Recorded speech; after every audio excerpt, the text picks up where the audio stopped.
हाल ही में भारत के द्वारा अपने दो बहुत ही शक्तिशाली सैन्य विमानों को एक स्ट्रेटेजिक लोकेशन पे तैनात किया गया जिसका नाम है कोकोस आइलैंड्स। कोकोस आइलैंड्स की जो टेरिटरी है ये हिंद महासागर में यानी कि इंडियन ओशन में लोकेटेड है, जिसकी एग्जैक्ट लोकेशन हमें ऑस्ट्रेलिया के वेस्टर्न साइड पे देखने को मिल जाती है। आप इसकी लोकेशन यहाँ पर तो देख ही पाएंगे, लेकिन इसकी जो ज़्यादा अच्छी लोकेशन आपको देखने को मिलेगी that is in this particular map. ये लगभग यहाँ कहीं पे लोकेटेड है और इसको स्ट्रेटेजिक प्राइमरीली इसलिए कहा जाता है बिकॉज ये साउथ चाइना सी के बहुत नज़दीक है एंड ऑब्वियसली ये वाला जो लोकेशन है ये पैसिफिक ओशन के भी काफ़ी नज़दीक बन जाता है। और यहीं पर भारत के द्वारा रिसेंटली आज से कुछ ही दिन पहले अपने दो इंडियन मिलिट्री एयरक्राफ्ट्स को डिप्लॉय किया गया था जो कि ऑस्ट्रेलिया के स्ट्रेटेजिक आइलैंड्स पे हमें देखने को मिले थे। बात करेंगे इस पूरी डेवलपमेंट के बारे में, बात करेंगे कि कोकोस आइलैंड्स इतने विशेष क्यों माने जाते हैं खास रूप से चाइना को टक्कर देने के लिए,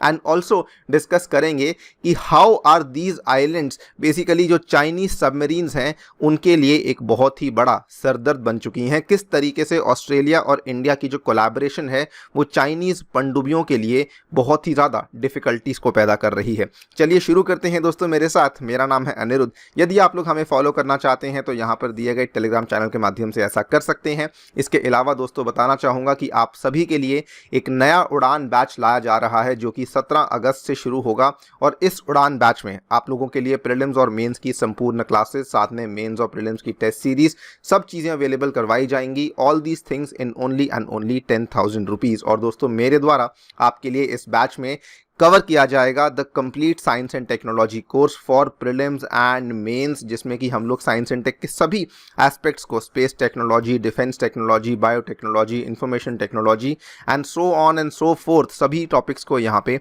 डिटेल में आपके साथ कवर किया जाने वाला है। इसके अतिरिक्त ऑप्शनल्स भी लॉन्च कर दिए गए हैं जो कि अगेन आपको मात्र 10,000 में ही अवेलेबल करवाए जा रहे हैं, और कॉम्बो को भी अवेलेबल करवाया गया है जो कि बहुत बच्चों ने इसको बहुत प्यार दिया है। और हमने कॉम्बो का जो स्पेशल प्राइस रखा है that is only and only 17,000 rupees. आपको ये सभी के सभी प्राइजेस तभी मिलेंगे अगर आप लोग मेरा coupon code ANI UPSC enrol करते हैं, सो दैट आपको मैक्सिमम डिस्काउंट्स मिल पाएंगे। और इन सभी चीज़ों के जो लिंक्स हैं वो दोस्तों आपके लिए डिस्क्रिप्शन में हमने अवेलेबल करवा दिए हैं। जल्दी से जाइए और अपना फैसला लीजिए और इन कोर्सेज में अपनी सूटेबिलिटी के अनुसार आप लोग एनरोलमेंट्स ले सकते हैं।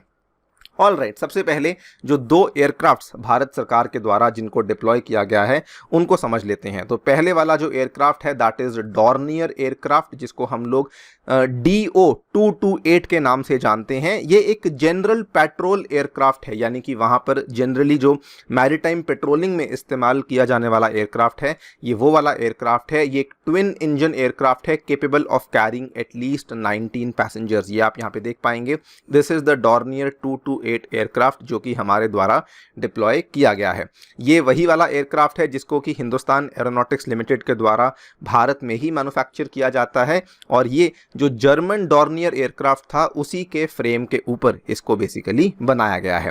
And second aircraft which actually needs no introduction that is one of the most powerful transport aircraft on the surface of earth, जिसको हम लोग C-130 के नाम से जानते हैं। ये लॉकहीड मार्टिन के द्वारा बनाया गया C-130 एयरक्राफ्ट है जो कि 4 engine turboprop military transport aircraft है, जो कि कहा जाता है कि दुनिया का one of the largest and one of the most strongest aircraft हमें देखने को मिल जाता है। ये अलग अलग तरह के टास्क करने के लिए सक्षम है, काफ़ी फ्यूल एफिशिएंट भी माना जाता है, और ये अप्रॉक्सीमेटली 40 टन के आसपास का वेट भी कैरी कर सकता है। This is the C-130 aircraft जो कि बेसिकली इंडियन एयरफोर्स के द्वारा हमारे जो कोकोस आइलैंड्स हैं वहाँ पर जाकर के इसको डिप्लॉय किया गया है। आई एम श्योर आपने इसका नाम पहले भी सुना होगा। रिसेंटली ये 2 बार सुर्खियों में आया था। इसी साल जब सूडान से भारत के द्वारा एक रेस्क्यू मिशन को कैरी आउट किया गया था तब भी हमने C-130J एयरक्राफ्ट का ही इस्तेमाल किया था, और इवन जब टर्की को भी हमने बहुत सारा रिलीफ मटेरियल सेंड किया था, टर्की और सीरिया को आफ्टर द अर्थक्वेक, तो तब भी हमने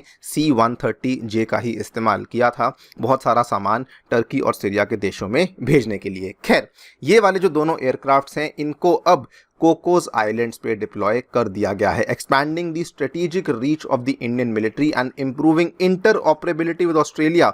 एक नेवी का डॉर्नियर मैरीटाइम पेट्रोल एयरक्राफ्ट और एक वायुसेना का C-130 ट्रांसपोर्ट एयरक्राफ्ट है, जिसको कि ऑस्ट्रेलिया के कोकोस आइलैंड्स में डिप्लॉय किया गया है। आपको बता दूं कि कोकोस का जो दूसरा नाम है इसको कीलिंग आइलैंड भी कहा जाता है और इसको नॉर्मल भाषा में कभी कभार CKI कोकोस कीलिंग आइलैंड के नाम से भी जाना जाता है।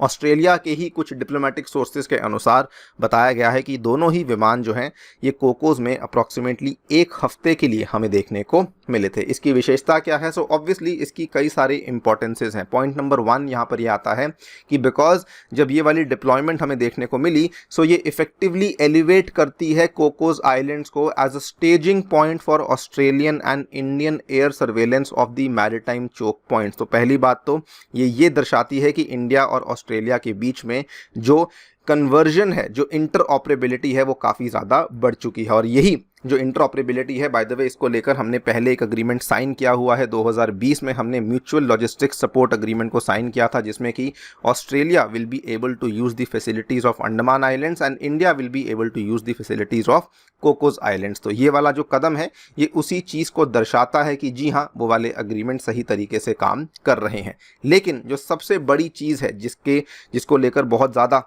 स्पेकुलेशंस लगाई जा रही हैं कि कोको आइलैंड की फैसिलिटीज़ शायद इंडिया के लिए एक मिलिट्री बेस बन सकती है। रिसेंटली ऑस्ट्रेलिया जो है वो कोकोस आइलैंड्स की फैसिलिटीज़ को एक्सपैंड करने की कोशिश कर रहा था, लेकिन फंड्स की कुछ प्रॉब्लम्स की वजह से बेसिकली वो जो एक्सपेंशन का प्रोजेक्ट था वो थोड़ा सा डिले हो चुका था। लेकिन अभी रिसेंटली क्या हुआ है, ऑस्ट्रेलिया की ही जो कुछ वेबसाइट्स हैं वो बताती हैं subject to parliamentary approval works are expected to commence in late 2023, construction will commence in late 2024 and early 2026 तक बहुत सारी यहाँ पे फैसिलिटीज़ हैं जो कि हमें देखने को मिलेंगी, जिसमें प्राइमरीली सबसे इंपॉर्टेंट फैसिलिटी जो देखने को मिलने वाली है that is going to be a 150 metre runway extension and additional supporting infrastructure. ये जो 150 मीटर का रनवे एक्सटेंशन हमें देखने को मिलने वाला है, this is going to be very very significant because उसके बाद इंडिया और ऑस्ट्रेलिया दोनों ही अपने जो P8 वाले एयरक्राफ्ट्स हैं उनको यहाँ पे डिप्लॉय कर पाएगा।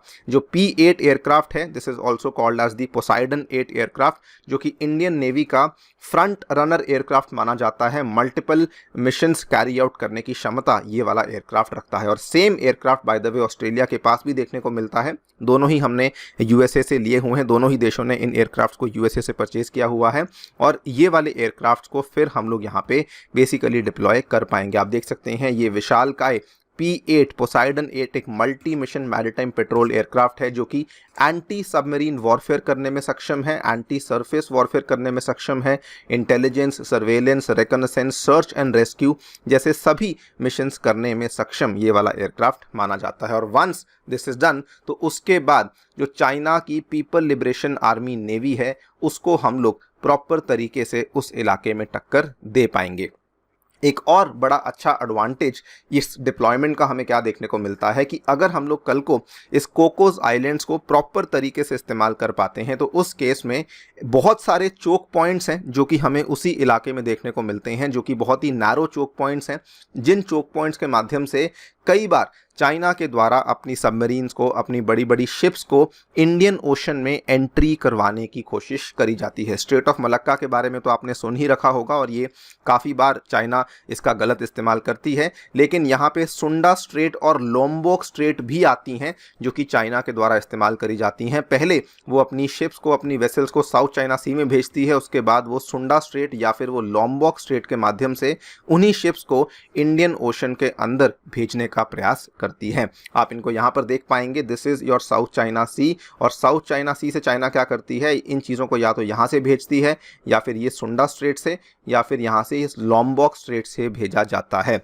लेकिन अगर इंडिया या फिर ऑस्ट्रेलिया की जो फैसिलिटीज़ हैं वो कोकोस आइलैंड्स में स्ट्रांग हो जाती हैं तो उस केस में हम लोग यहाँ पे इनके ऊपर अच्छी नज़र रख पाएंगे। अंडमान में तो हम लोग ऑलरेडी नज़र रख ही रहे हैं, लेकिन अगर कोकोस में नज़र रख पाते हैं तो जो स्ट्रेटेजिकली लोकेटेड चोक पॉइंट्स हैं उसके काफ़ी नज़दीक हम लोग बेसिकली पहुंच जाएंगे। तो ये बहुत सारे फ़ायदे हैं जो कि हमें देखने को मिल रहे हैं अगर इंडिया के द्वारा ये वाला सिग्निफिकेंट कदम लिया गया है, that is the deployment of military aircraft on the Cocos Keelings islands. और कहा यह भी जा रहा है कि अब आगे जाकर के इंडिया यहाँ पर शायद एक मिलिट्री बेस को भी एस्टैब्लिश कर सकता है। दोस्तों, आपकी इस पे क्या राय है, हमें डेफिनेटली बताइए कमेंट सेक्शन में। जाने से पहले बताना चाहूँगा, कल यानी कि 6 अगस्त को समुद्र मंथन आपके लिए लाया जा रहा है, जिसमें कि आपको अटेम्प्ट करने हैं ओनली 25 MCQs जो कि यूपीएससी लेवल के होंगे। आपको मिलेंगे 30 मिनट्स। तो अगर आप तैयारी कर रहे हैं इस टेस्ट में ज़रूर आइए और अपने आप को टेस्टिंग आप लोग कर सकते हैं। इसके अलावा एनसीईआरटी बैच हमारा शुरू होने वाला है from the 7th August and also हमारी पर्सपेक्टिव सीरीज भी आप लोग देख सकते हैं on YouTube, which is totally free of cost, जिसके माध्यम से आप अपनी कई सारी यूपीएससी से जुड़ी हुई डाउट्स एंड स्ट्रैटेजीज को लेकर क्लैरिफिकेशन पा सकते हैं। Thank you so much for listening, stay tuned and stay safe.